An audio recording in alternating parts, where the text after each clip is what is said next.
The morning sun was barely peeking over the mountains when Tom Wilson stepped onto his front porch, coffee mug in hand.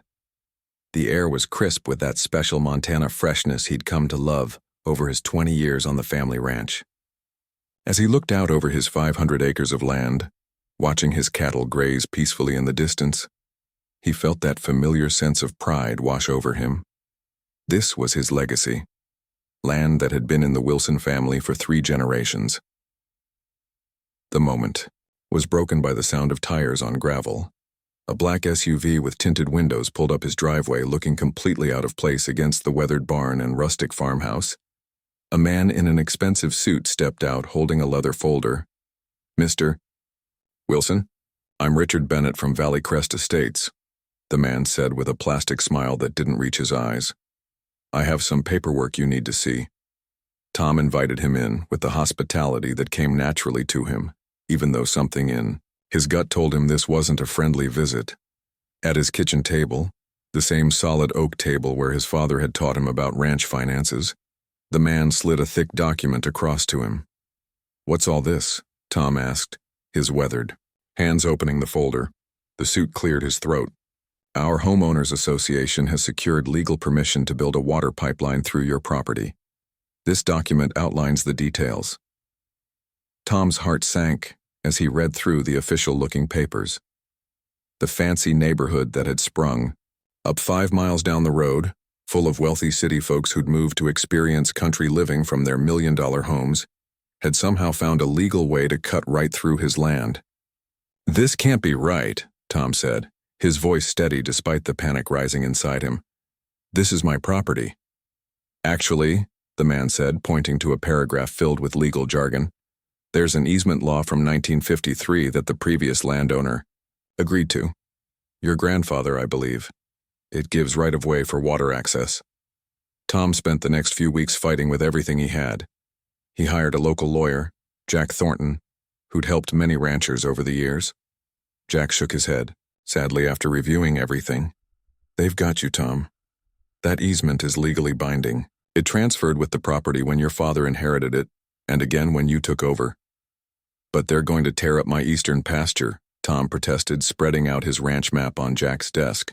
"That's where my best grazing land is. My cattle need that space." "I understand," Jack said with genuine sympathy in his eyes. "But their lawyers are from a big city firm. They've dotted every I and crossed every T. The courts won't side with us." Tom stood at the fence line a week later, watching men in hard hats place bright orange markers across his pasture. Each stake they hammered into his soil felt like a physical blow. His cattle, spooked by the strangers, had moved to the far side of the field, huddled together nervously. A shiny car pulled up and a woman stepped out. She wore designer sunglasses and clothes that probably cost more than what Tom made in a month. "Mr. Wilson? I'm Lisa Parker, president of our HOA. I just wanted to personally assure you that we'll try to minimize disruption to your farming activities." Tom took a deep breath. "Ranching? I'm a rancher, ma'am, and this pipeline will cut my best pasture in half." She glanced at her expensive watch.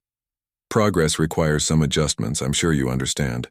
The water is essential for our community's swimming pools and landscaping." As she drove away in a cloud of dust, Tom looked across his land that had been in his family for generations.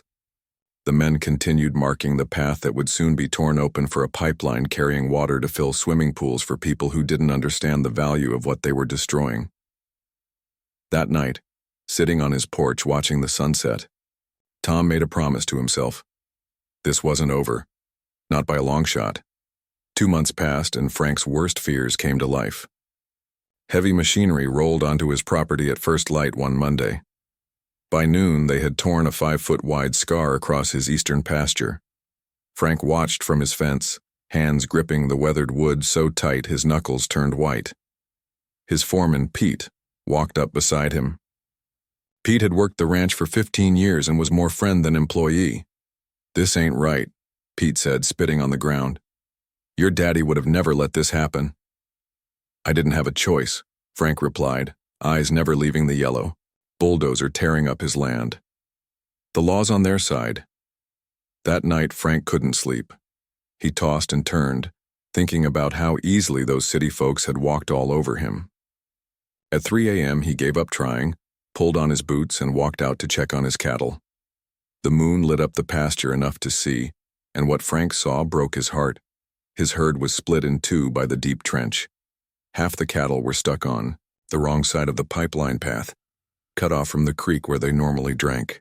They looked lost, confused by the change to the land they knew as well as Frank did. For the next week, Frank had to herd the cattle around the pipeline work twice a day, a job that used to take minutes now eating up hours of daylight.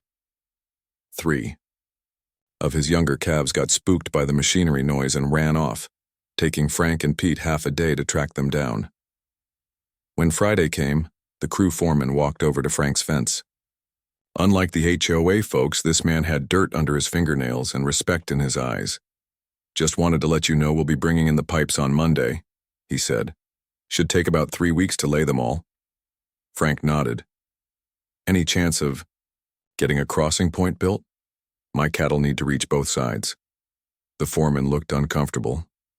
"Not in the plans, sir, but I can ask." On Sunday, Frank drove past the Pine Valley Estates entrance. He'd avoided the place since they started. Building 3 years ago, didn't want to see good ranch land covered in concrete and fancy houses. But today he needed to see it with his own eyes. The guard at the gate recognized him. "Mr. Thompson," he nodded. "Can I help you?" "Just looking," Frank said. What he saw made his blood boil. Sprinklers shooting precious water onto perfect green lawns.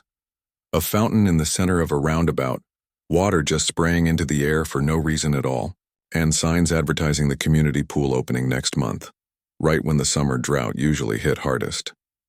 Driving home, Frank noticed something he'd seen 100 times but never really thought about. A small, run-down cabin sitting on a hillside above the valley about 3 miles from his property, Old Man Patterson's place.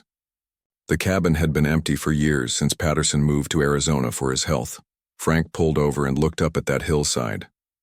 His grandfather's words echoed in his head. "Water is life out here. The man who controls the water controls everything." That's when Frank realized Patterson's land was directly above where the HOA's water source must be. And suddenly, the seed of an idea that had been growing in his mind took root. The next morning, Frank called the county records office. "I need the address for Robert Patterson," he told the clerk. "Last I heard he moved to Arizona." "Oh, Mr. Patterson," the clerk said. "Such a nice man. Let me see what I have here." Frank wrote down the address and phone number, thanked her, and hung up. His hands were shaking, but not from anger this time. For the first time in months, he felt something like hope.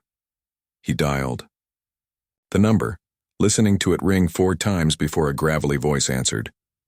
"Hello? Mr. Patterson? This is Frank Thompson from Pine Creek Ranch. We met a few times at the county fair years back." "Thompson?" the old man repeated slowly. "Sure, I remember. Your daddy raised those prize Herefords," Frank smiled. "That's right. How's Arizona treating you?" "Hot," Patterson grumbled. "Too hot for these old bones. But my arthritis likes it better than Montana winters." They talked about the weather, about cattle prices, about old neighbors who'd passed on. Frank was in no hurry to get to the point. Out here, rushing business was considered rude. Finally, he asked the question. "Mr. Patterson, I was wondering if you'd ever thought about selling that piece of land you still own up on Elk Ridge?" There was a pause on the line. "Funny you should ask. Had some fella from that fancy development call me last month. Offered me $30,000 for it." Frank's heart sank. "You didn't sell, did you?" Patterson chuckled. "Nah, told him my daddy left me that land and I wasn't letting it go to some city folk who'd just put up more of those cookie-cutter houses." Frank gripped the phone tighter. "Would you consider selling it to me?" "You? What for?" "Ain't nothing up there but rocks in that old spring." "That spring," Frank said carefully. "That's exactly what I'm interested in." There was silence for a moment. Then Patterson let out a knowing laugh. "This about that pipeline they're running through your place? Heard about that from my cousin." "Yes, sir. It is." "Well now," Patterson said, his voice warming. I think we might have something to talk about. How soon can you come to Phoenix? 3 days later, Frank was on a plane for the first time in his life. He'd had to ask Pete to watch the ranch and put the trip on his credit card, but as the small plane touched down in Phoenix, he knew it was worth it. Patterson met him at a small diner near his retirement community.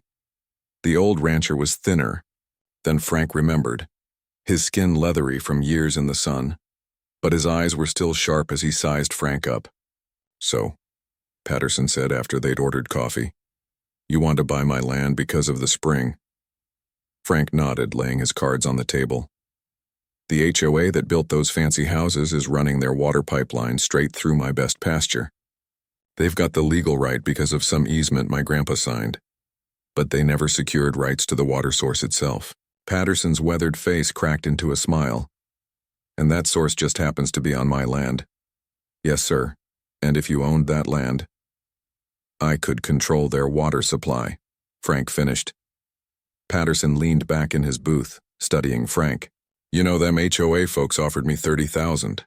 Frank's heart sank. He'd brought his life savings, $25,000. It had taken him 15 years to save that much. "I can give you 25, Frank said, trying to keep his voice steady. "It's all I've got." Patterson was quiet for a long moment. Then he reached into his pocket and pulled out a folded piece of paper. "I had my grandson look up what that land is actually worth," he said, sliding the paper across the table. "Fair market value, take a look." Frank unfolded the paper. The appraisal value was clear, $18,500. He looked up, confused. "But you said—" "I said what they offered," Patterson interrupted with a wink. "Didn't say what I'd take." He extended his hand across the table. "20,000 and it's yours, son. I like the idea of it staying in the hands of a real rancher." Frank's hand shot forward to shake Patterson's, his heart pounding. "Deal." The next morning they met at a lawyer's office Patterson's grandson had recommended. By noon, Frank had the deed to 20 acres of rocky hillside with one very important spring. He was $20,000 poorer but felt richer than he ever had. The flight home seemed twice as fast, Frank's mind racing with plans. He didn't tell anyone what he'd done, not even Pete. Better to keep things quiet until the right moment. For the next 2 weeks, Frank watched as the pipeline crew finished laying pipe across his pasture. They'd reached the final stretch, connecting to the spring that now belonged to him. The HOA had scheduled a big ceremony to celebrate the water project completion, with the local newspaper invited and everything. Frank waited patiently, driving up to his new property every evening after the workers left. He hiked around the spring, getting to know every inch of his land. There was a concrete catchment basin the HOA had built years ago, channeling the spring water into their pipeline. Frank studied it carefully, noting the simple valve system that controlled the flow. The night before the ceremony, Frank drove up one last time. He sat on a rock overlooking the valley, watching the sunset paint the sky orange and purple. Below, he could see the lights of Pine Valley Estates glowing in the gathering darkness. Further out, the single light from his own ranch house shone like a distant star. In his pocket was the deed to the spring property and a simple brass key he'd had made that afternoon. The locksmith hadn't asked any questions when Frank brought in the lock from the spring's control valve. Morning came with a clarity Frank hadn't felt in months. He put on his good shirt, the one he usually saved for church, and drove to Pine Valley Estates. The ceremony was set for 10 a.m. in their central park, where they'd built a fancy stone fountain that would be turned on for the first time. Frank parked his dusty truck between shiny SUVs and made his way to the back of the gathering crowd.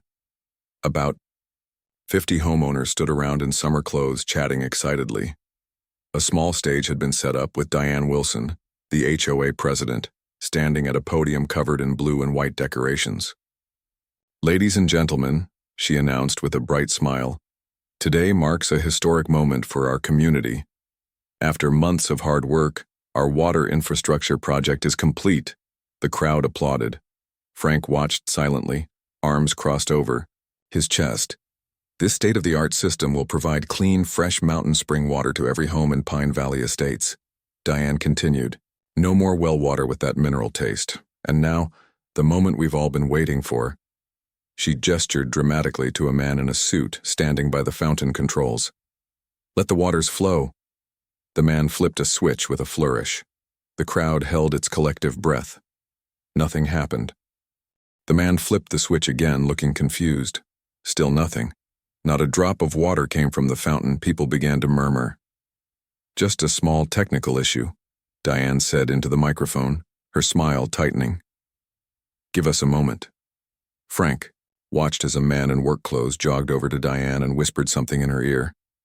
Her smile disappeared completely. She stepped away from the podium and made a phone call, speaking urgently into her phone. 10 minutes passed. The crowd grew restless in the morning heat. Some people drifted away toward the refreshment table, where bottled water was being handed out, ironically, Frank thought. Finally, Diane returned to the podium looking flustered. Ladies and gentlemen, we seem to be experiencing some issues with the water supply. Our maintenance team is checking the system now. Please enjoy the refreshments while we sort this out. As people moved toward the food tables, Frank saw the maintenance supervisor pointing up toward the hills, toward his property. Diane followed his gaze, then scanned the crowd until her eyes landed on Frank. Her face changed as recognition dawned. Frank tipped his hat slightly, then turned and walked casually back to his truck. By afternoon, Frank's phone was ringing nonstop. He let it go to voicemail. The newspaper reporter had called twice, clearly sensing a better story than the one he'd expected to cover that morning. Around 4 o'clock, a black SUV pulled up Frank's driveway. Diane Wilson stepped out, along with 2 men in suits. Frank was sitting on his porch whittling a piece of pine wood, something his grandfather had taught him to do to calm his nerves. Mr. Thompson, Diane called out, storming toward the porch. What have you done? Frank looked up calmly. Afternoon, ma'am. Nice day, isn't it? The water supply to our community has been cut off, she said, her voice tight with anger. Our technicians found that the main valve at the spring has been locked. A new lock? Frank nodded. That would be my lock. The taller man in a suit stepped forward. I'm Andrew Baker, attorney for Pine Valley Estates. You have no right to interfere with our water supply. Frank stopped whittling and reached into his shirt pocket. He pulled out a folded document and held it out. This says different. Deed to the spring property. Been in my name for 2 weeks now. Baker snatched the paper, scanned it quickly, then looked up with shock on his face. You bought the spring property from Patterson? Sure did, fair and square. Diane's face had gone pale. But we have easement rights through your ranch. You can't just... No, ma'am, Frank interrupted politely. You have easement rights to run a pipeline through my property. You don't have any rights to the water from my spring. Your spring? She sputtered. My spring, Frank confirmed, continuing his whittling. On my land. Says so right there on that paper. Baker was already on his phone, speaking urgently to someone on the other, and Frank could hear phrases like check the records and water rights documentation. Diane stepped closer to the porch, lowering her voice. What do you want, Mr. Thompson? Money? Frank shook his head. Not everything's about money, ma'am. Then what? She demanded, her perfect composure cracking. We have families up there. Children. I know, Frank said. Got families down here too. Cattle families. They need water too. Baker hung up his phone with a grim look. He's right. The HOA never secured legal rights to the water source. We assumed it was part of the easement agreement, but it's not specified. Diane looked like she might explode. This is blackmail. Frank stood up slowly, putting his knife and the half-carved piece of wood in his pocket. He looked Diane straight in the eye. No, ma'am. This is negotiation.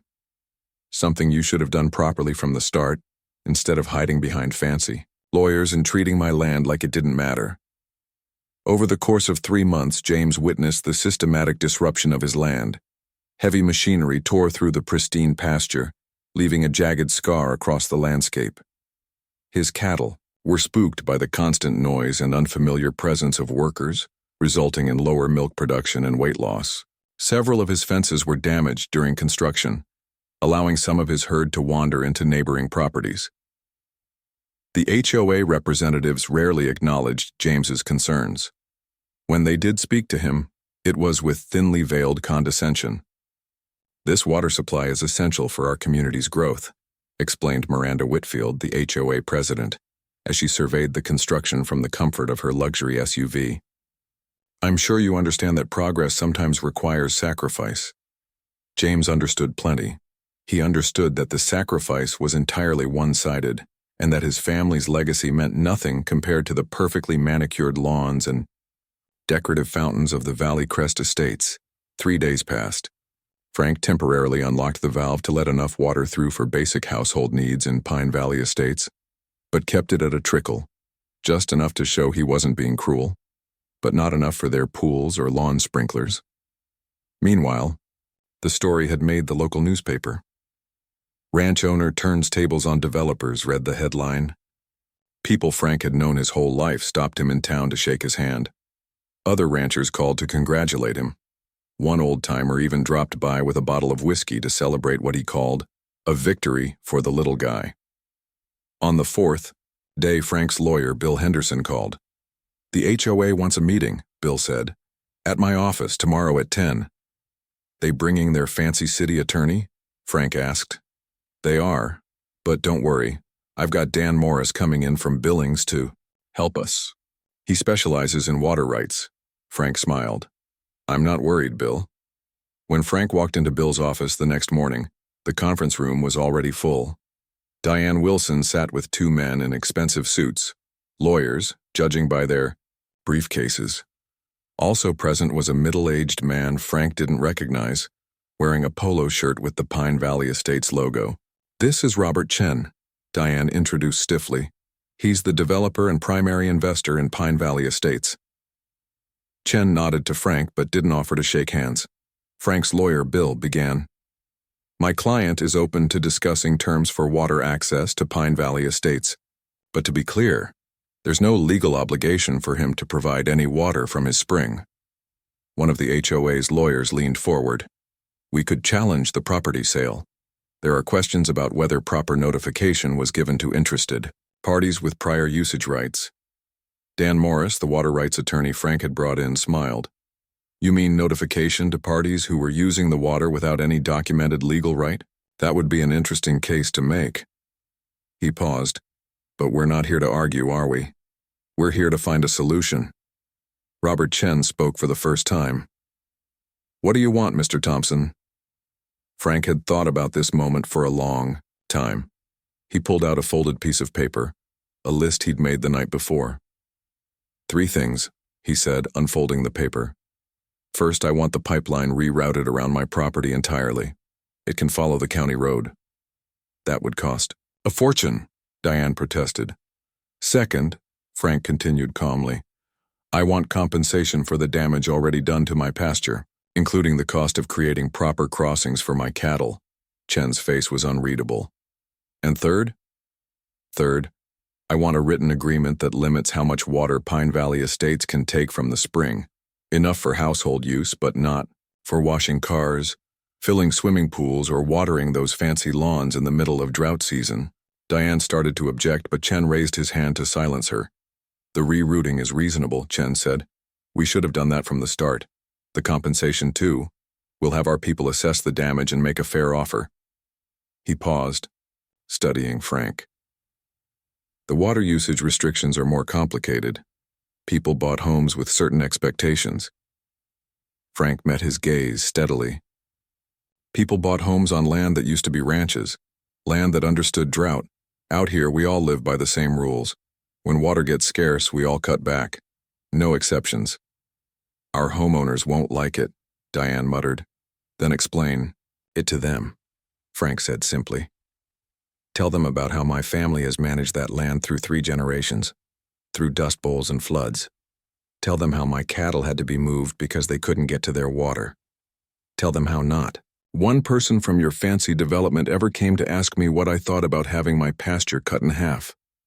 The room was silent for a moment. "I think," Chen said finally, We can work with these terms. The lawyers spent the next 2 hours hammering out details. By lunchtime, they had a draft agreement. Frank would unlock the water valve fully once. The paperwork was signed, with the understanding that rerouting the pipeline would begin within 30 days. As they were getting ready to leave, Chen held back, asking Frank for a private word. "You could have asked for a lot more money," he said quietly. "Why didn't you?" Frank thought about it. Because it was never about the money. It was about respect. For the land, for the water, for the people who were already here. Chen nodded, slowly. "I underestimated this place and its people." He extended his hand. "It won't happen again." Frank shook it firmly. "See that it doesn't." Ank. He'd brought his life savings. $25,000. It had taken him 15 years to save that much. "I can give you 25, Frank said, trying to keep his voice steady. "It's all I've got." Patterson was quiet for a long moment.